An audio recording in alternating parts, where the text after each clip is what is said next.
दोस्तों, 2 दिन के बाद, आज से 2 दिन के बाद मैं सीएम की कुर्सी से इस्तीफा देने जा रहा हूं।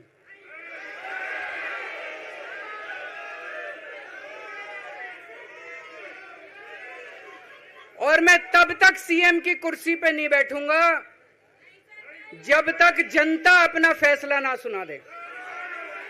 मैं जनता के बीच में जाऊंगा, गली गली में जाऊंगा, घर घर में जाऊंगा, और जब तक जनता अपना फैसला ना सुना दे कि केजरीवाल ईमानदार है, तब तक मैं सीएम की कुर्सी के ऊपर नहीं बैठूंगा।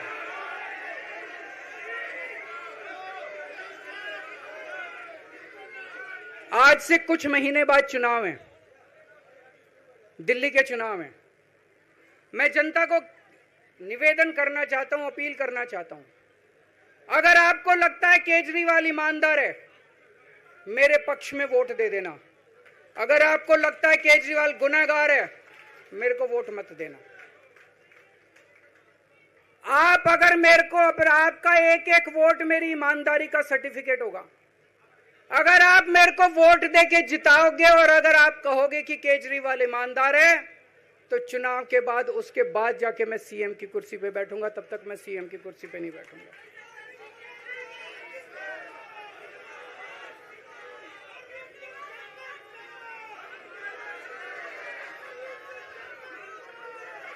आपको लग रहा होगा अभी अभी जेल से रिहा होके आया है, ये कैसा क्यों बोल रहा है?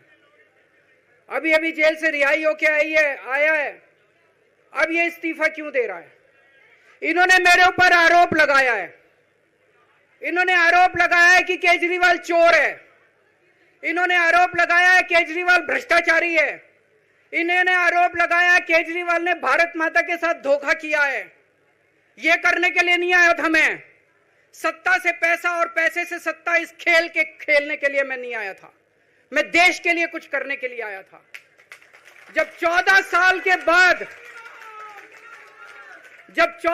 के बाद भगवान राम वनवास से लौटे, सीता मैया को अग्नि परीक्षा देनी पड़ी थी। आज मैं जेल से आया हूं, मैं अपनी अग्नि परीक्षा देने के लिए तैयार हूं।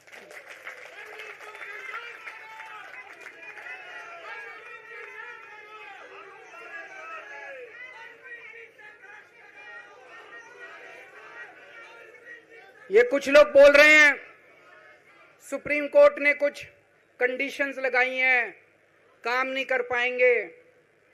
पिछले 10 साल में इन लोगों ने कंडीशन लगाने में कोई कसर छोड़ी थी? एलजी साहब ने कंडीशन लगाने में कोई कसर छोड़ी थी? केंद्र सरकार ने 1 कानून, 2 कानून, 3 कानून, कानून पे कानून डाल के मेरी पावर छीन ली, पर आपके काम बंद नहीं होने दिए मैंने।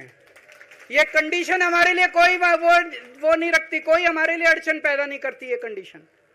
इन कंडीशन को भी देख लेंगे, लेकिन मेरे लिए जो मायने रखता है वो है मैंने अपनी जिंदगी में ईमानदारी कमाई है।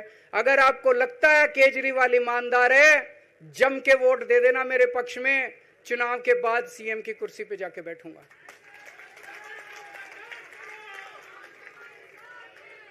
फरवरी में चुनाव है। आज इस मंच से मैं मांग करता हूं कि ये चुनाव नवंबर में कराए जाएं, महाराष्ट्र के साथ कराए जाएं, तुरंत कराए जाएं चुनाव। और जब तक आपका फैसला नहीं आएगा, तब तक मैं जिम्मेदारी नहीं संभालूंगा। और मैं, जब तक चुनाव नहीं होते, मैंने जैसे बताया 2 दिन के बाद मैं अपना इस्तीफा दूंगा। जब तक चुनाव नहीं होते, तब तक मेरी जगह आम आदमी पार्टी से कोई और मुख्यमंत्री बनेगा। अगले 2-3 दिन के अंदर विधायक दल की मीटिंग होगी और विधायक दल की मीटिंग में अगले मुख्यमंत्री के नाम का तय किया जाएगा।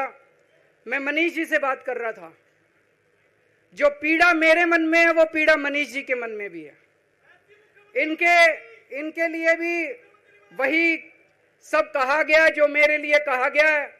मनीष जी का भी कहना है कि ये दिल्ली के उप मुख्यमंत्री और शिक्षा मंत्री और मंत्री का पद तभी संभालेंगे जब दिल्ली की जनता कहेगी कि मनीष सिसोदिया ईमानदार है।